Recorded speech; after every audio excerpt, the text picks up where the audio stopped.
अरे बाळा, ताप आलाय का? अंग गरम वाटतंय आणि कमजोरी जाणवतीये का? मला कळतं रे, ताप आला की शरीर पूर्ण थकून जातं. काही करायलाही मन होत नाही ना. काळजी करू नकोस बाळा, आजी आहे ना तुझ्यासाठी. पहिला उपाय, कोमट पाण्याने अंग पुस. यामुळे ताप कमी व्हायला मदत होते आणि शरीर हलकं वाटतं. दुसरा उपाय, भरपूर पाणी आणि द्रव पदार्थ प्या. यामुळे शरीर हायड्रेट राहतं आणि कमजोरी कमी होते. तिसरा उपाय, तुळशी आणि आल्याचा काढा प्या. यामुळे शरीराला ऊब मिळते आणि लवकर बरं वाटतं.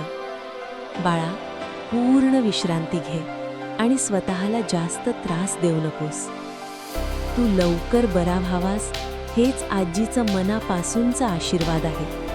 तुझी तब्येत माझ्यासाठी खूप महत्त्वाची आहे बाळा. स्वतःची काळजी घे. तुझा अनुभव काय? कमेंट करून सांग. आणि हो, तुझ्याकडे काही उपाय असेल तर कमेंटमध्ये नक्की सांग तुझ्या लाडक्या आजीला. अशाच आजीच्या सल्ल्यासाठी आजच सबस्क्राईब कर लाडकी मराठी.